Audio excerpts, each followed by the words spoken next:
No século XVIII, a eletricidade era apenas uma curiosidade. Mas no século XIX, ela tornou-se uma das ferramentas mais importantes, não só da ciência, mas também da indústria. E a invenção crucial que causou essa transformação ocorreu em 1800 por Alessandro Volta. Foi, claro, a bateria elétrica. Eu queria ter trazido uma bateria de carro para lhes mostrar hoje, mas quando fui a uma revenda, tudo que tinham era um limão. Foi então que pensei em fazer uma bateria com um limão. Mas, se fôssemos usar esse limão como bateria, precisaríamos de eletrodos para extrair eletricidade. Portanto, vou colocar um prego de zinco e um prego de cobre como esses. Aí está. Para provar que isso é realmente uma bateria, vou ligá-lo a esse galvanômetro, ou voltímetro digital aqui. Observe agora. Quando fizer a ligação, verão que ele indica pouco menos de 1 volt. O volt, aliás, tem esse nome em homenagem a Alessandro Giuseppe Antônio Anastácio Volta. Como o nome inteiro era muito grande, usaram apenas o último. Mesmo assim, acharam que ainda era muito grande e abreviaram para Volt. O galvanômetro tem esse nome em homenagem a Giuseppe Galvani. Alessandro Volta e Giuseppe Galvani são os personagens principais da história que vamos contar hoje. Seria ótimo se pudéssemos fazer mais alguma coisa com nossa bateria de limão antes de simplesmente ligá-la a um voltímetro. Seria ótimo se pudéssemos fazer com que fizesse funcionar esse motor. Podemos tentar, ligando o motor elétrico à minha bateria, assim. Mas se fizer isso e em seguida o interruptor for ligado, nada, absolutamente nada acontece. A razão disso é que, embora o limão seja realmente uma bateria, ele não é uma bateria muito boa. Ele não foi projetado para ser uma bateria. Isso significa que, embora o limão produza uma corrente, essa corrente não é grande o suficiente para impulsionar o motor. Ela é muito, muito baixa. Mas existe uma solução. Tudo o que precisamos fazer é coletar e armazenar corrente, e isso pode ser feito numa garrafa de Leyden, ou nessa moderna versão da garrafa de Leyden chamada capacitor. Vamos desligar o motor da bateria, por enquanto, e em vez disso ligar a garrafa de Leyden ou o capacitor à bateria. Com o tempo, esses ficarão carregados. E finalmente o voltímetro apresentará a mesma leitura que tinha antes. Quando isso acontecer, poderemos acionar o motor a partir do limão. Isso vai demorar um pouco demais para ficarmos esperando. Por isso vamos continuar com a nossa história de hoje sobre como realmente funciona uma bateria elétrica.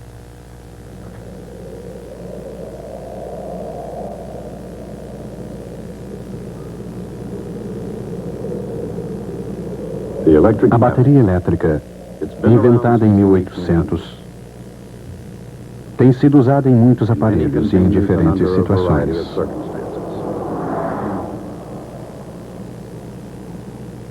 Mas como ela realmente funciona? Ou não funciona, como pode muito bem ser o caso? Na busca da resposta, e isso se aplica a qualquer tópico da ciência, parte da satisfação é o caminho até encontrá-la.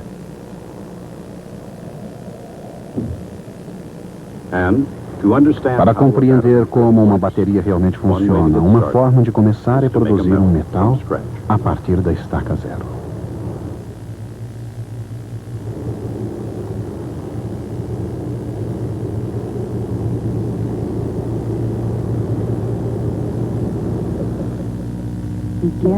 Comecemos com um único íon positivo, isto é, um átomo em que falta apenas um elétron. Como ele tem uma carga positiva, ele cria uma energia potencial de atração ao elétron ausente, como vemos aqui no gráfico. Colocamos então mais um íon lado a lado, um depois do outro. Adicione o mesmo número de elétrons para produzir um sistema eletricamente neutro. Disporemos de uma rede ordenada que pode ser a base de um pedaço de metal. Uma carga de teste imaginária não detectaria qualquer variação de energia potencial e, portanto, nenhuma força dentro ou fora do metal. Mas um elétron verdadeiro, dentro do metal, sofre a ação de todos os íons e de todos os elétrons, exceto dele mesmo, contribuindo ele mesmo com uma energia potencial.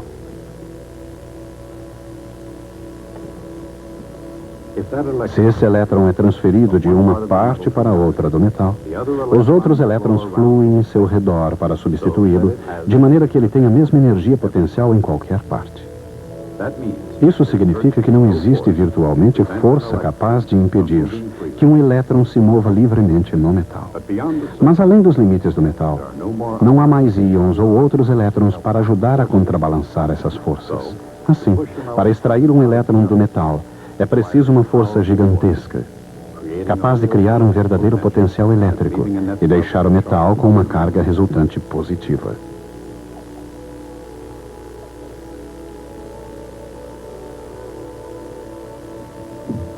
Assim, a energia potencial global de um verdadeiro elétron é substancialmente reduzida na superfície do metal, atingindo um valor mais baixo que aquele que se mantém constante em todo o seu interior.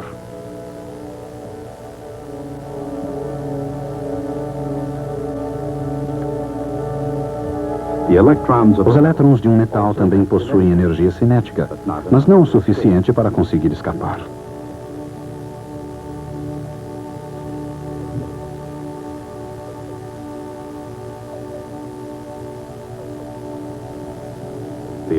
A quantidade de energia extra necessária a um elétron para escapar de um metal é conhecida como a função trabalho.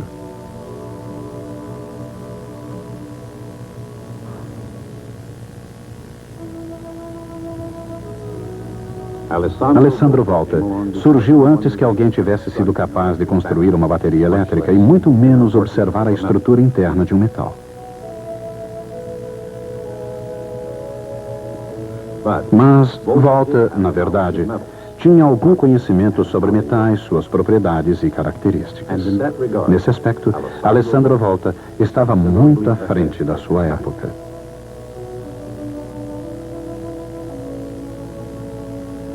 A ciência era o dom de Volta, e ele desejava compartilhá-lo com o mundo. Em 1775, ele escreveu a um amigo na Inglaterra, descrevendo uma recente invenção a que deu o nome de eletróforo perpétuo, ou reservatório perpétuo de eletricidade. Mais tarde, ele se tornaria conhecido como eletróforo. Uma vez carregado, o eletróforo retém um número limitado de cargas induzidas. Era realmente um reservatório perpétuo de eletricidade, porque as cargas se mantinham não importando quantas vezes o aparelho fosse tocado.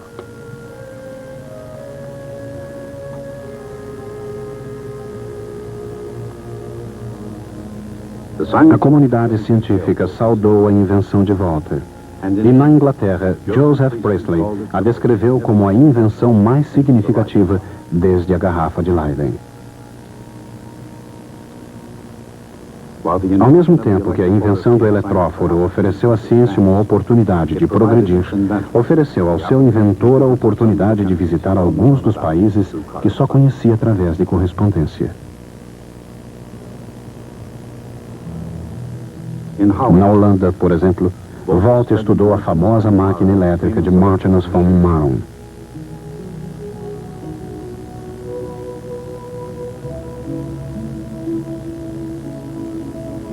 E na França foi aceito pela vanguarda, tanto da ciência como das artes.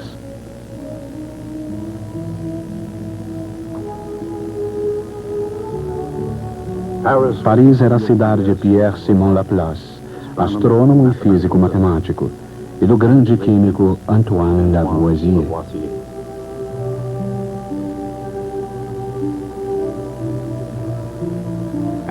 Foi também numa visita a Paris que o impressor e depois eletricista americano Benjamin Franklin conheceu Volta.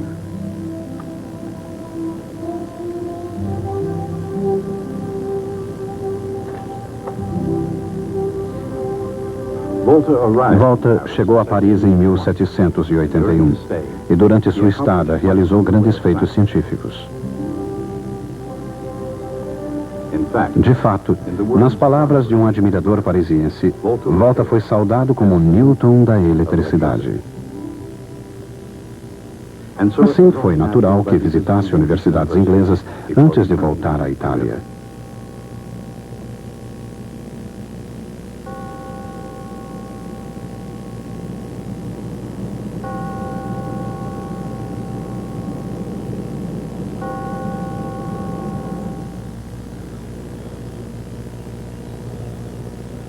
Como uma celebridade científica e professor de física experimental na Universidade de Pávia, aos 46 anos, Volta poderia muito bem ter descansado sobre os merecidos louros. No entanto, Volta recebeu uma carta providencial de um certo Luigi Galvani. Galvani vivia em Bolonha e, como Volta, era um italiano dado a ideias ousadas e descobertas chocantes. Talvez a mais ousada e chocante de todas elas tenha sido uma ideia a que Galvani deu o nome de eletricidade animal. Esta era uma força vital, escreveu Galvani, diferente da eletricidade comum e que podia ser encontrada no tecido de uma rã.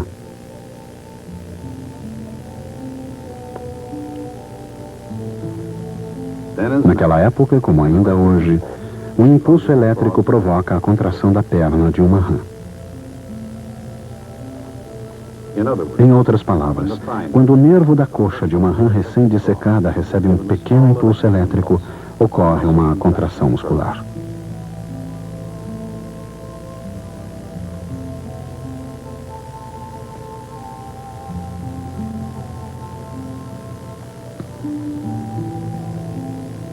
Observando a distensão da perna amputada de uma rã, Galvani descobrira que esses impulsos nervosos que induzem os músculos à ação são realmente sinais elétricos. E esses sinais, disse ele, percorrem todo o corpo.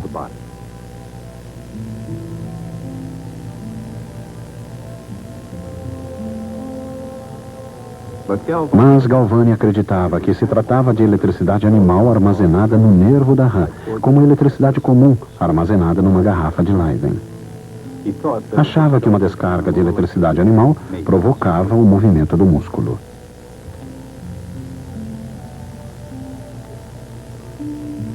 Mas Volta avaliou a descoberta de Galvani de maneira muito diferente.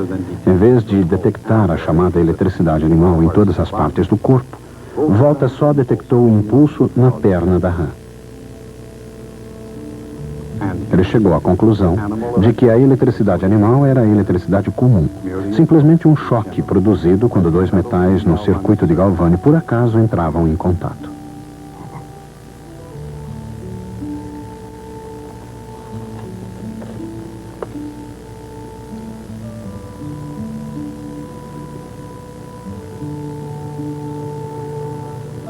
Mesmo hoje, existe uma questão muito significativa no cerne do argumento de Volta. Por que um impulso elétrico é criado quando um metal entra em contato com o outro?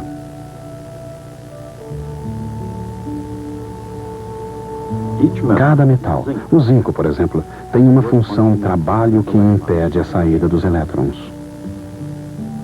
Mas um metal diferente, o cobre, tem uma função trabalho diferente. Essa diferença equivale a cerca de 1 volt de potencial elétrico.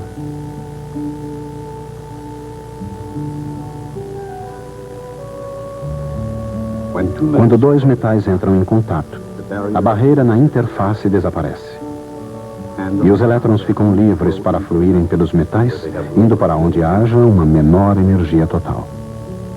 À medida em que os elétrons fluem, o metal do qual saem torna-se positivamente carregado, enquanto que, no que entram, torna-se negativamente carregado, criando uma diferença potencial eletrostática que, finalmente, contrabalança a diferença de energia.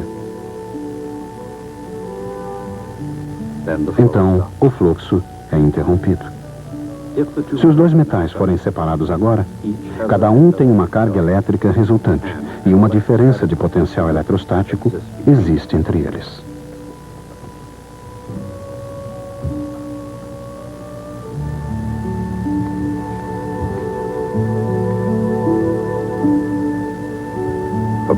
Naturalmente, como o elétron não tinha sido descoberto até a época de Volta, ele precisou fundamentar seu argumento em outras bases.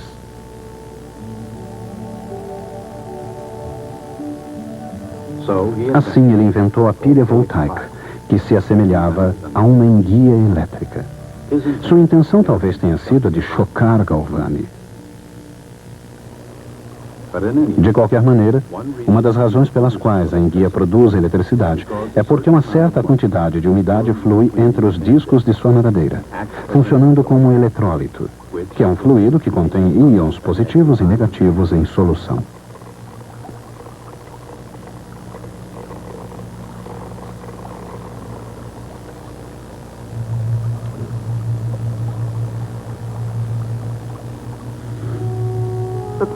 Suponhamos que dois metais diferentes, eletricamente carregados por contato, sejam colocados num eletrólito. O metal que possui os elétrons em excesso atrai íons positivos da solução. Sempre que íons positivos tocam a superfície, eles são capazes de extrair os elétrons excedentes do metal.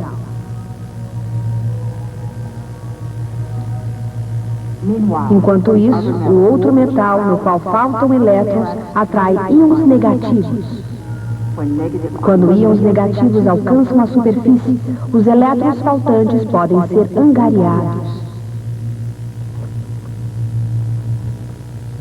Assim, o eletrólito tende a conduzir os metais de volta a uma condição de neutralidade elétrica. Se entrassem novamente em contato direto, uma nova onda de elétrons fluiria em virtude da diferença entre suas funções de trabalho.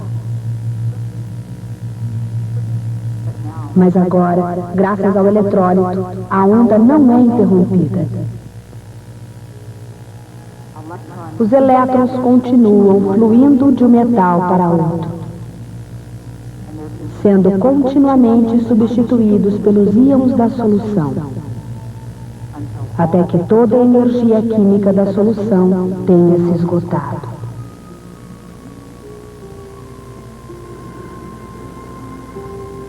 Mas até que isso aconteça, uma bateria lança luz tanto sobre a física quanto sobre a química. Reações químicas na interface entre o eletrólito e o metal produzem elétrons extras prontos para fluir.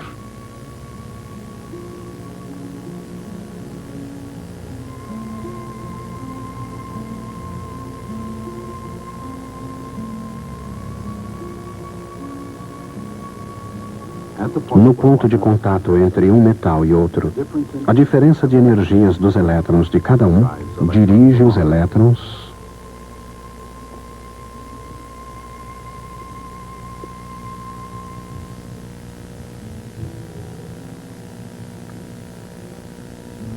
através do circuito elétrico e de novo à solução, onde completam a reação química. E continuando assim, a energia química se transformando em energia elétrica até que as substâncias químicas se acabam e a bateria se esgota.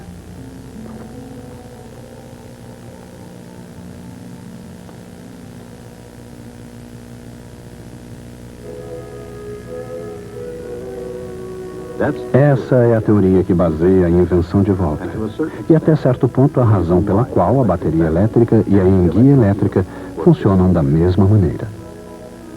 Assim, para imitar a natureza e mostrar que Galvani estava equivocado em relação à eletricidade animal, Volta construiu camadas de barbatanas, separadas por uma espécie de eletrólito, neste caso alternando placas de prata e zinco separadas por papelão umedecido. Assim como no caso da enguia, também aqui a umidade é a responsável pelo truque de agir como um eletrólito. E como no caso do eletróforo, essa invenção foi saudada como um tremendo sucesso.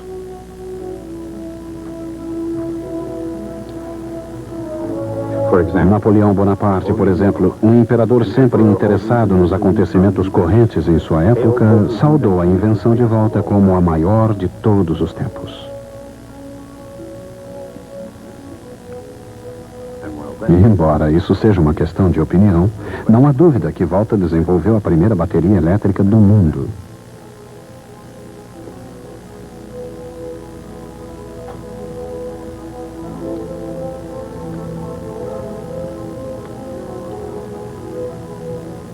No passado, como no presente, dois pedaços de metais diferentes, uma solução eletrolítica, são os componentes de uma bateria elétrica. Para produzir uma bateria elétrica eficiente e prática, no entanto, é necessário algo mais. De fato, as coisas evoluíram muito desde os dias em que Volta fez pilhas de metais diferentes, separadas por pedaços de pano úmido, argila, madeira e pele.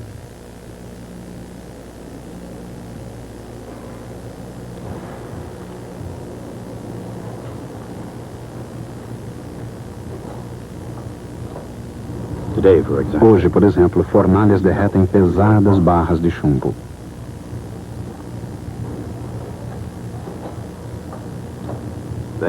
O chumbo é então moldado em placas que servirão como eletrodos.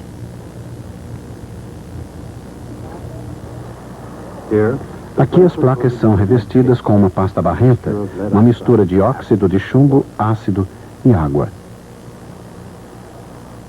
Um encorpador é acrescentado à lama das placas negativas.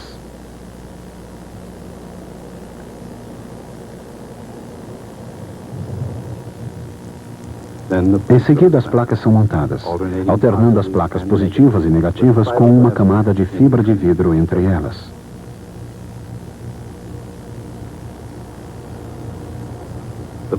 As placas são soldadas em contatos, colocadas dentro de uma caixa plástica e fixas.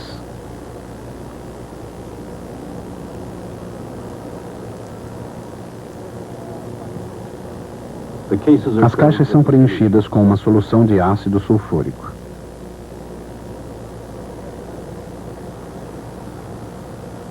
E, finalmente, dentro da caixa, as placas de chumbo e o eletrólito circundante são transformados finalmente em baterias elétricas.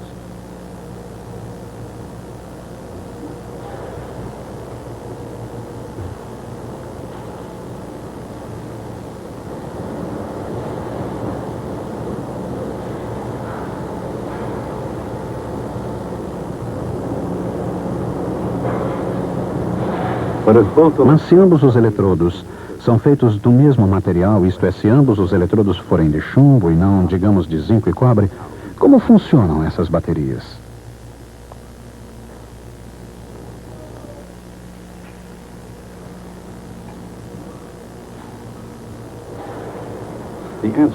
A resposta foi encontrada por um cientista francês chamado Raymond Planté, que descobriu essa nova maneira de fazer uma bateria.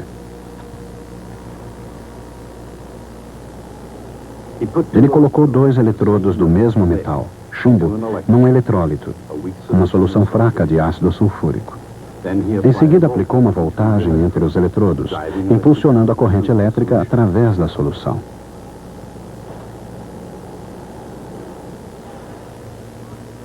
Isso teve o efeito de oxidar um eletrodo, alterando sua função e trabalho.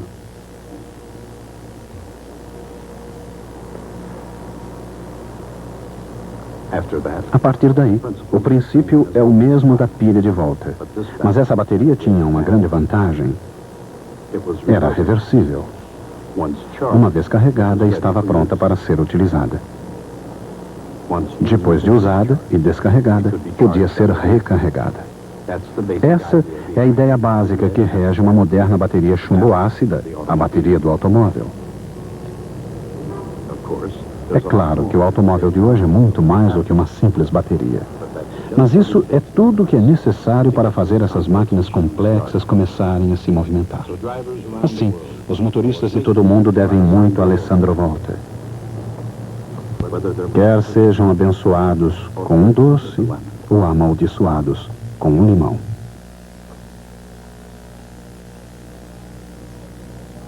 O pai de Alessandro Volta era irmão de 3 sacerdotes. Isso não era muito promissor para o futuro da família. Assim, depois de 11 anos de sacerdócio, ele abandonou a batina para propagar o nome da família. E certamente fez isso muito bem, pois ainda hoje usamos esse nome. Teve 6 filhos, 3 padres, 2 freiras e Alessandro. Esse era um método italiano muito eficiente de controle da natalidade. Alessandro, no entanto, não ficou livre do apelo sacerdotal. Um colega seu, de nome Lichtenberg, disse que Alessandro entendia da eletricidade feminina. E por falar em eletricidade, acho que chegou a hora de ligar o nosso motor elétrico, pois acumulamos carga suficiente do limão bateria. Tudo o que precisamos fazer é ligar o motor a capacitores, assim, quando eu ligar o interruptor, ele deve funcionar. Estão prontos? Lá vamos. Aí está. Energia de limão.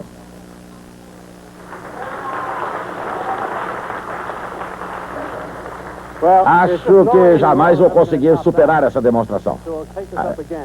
Até a próxima.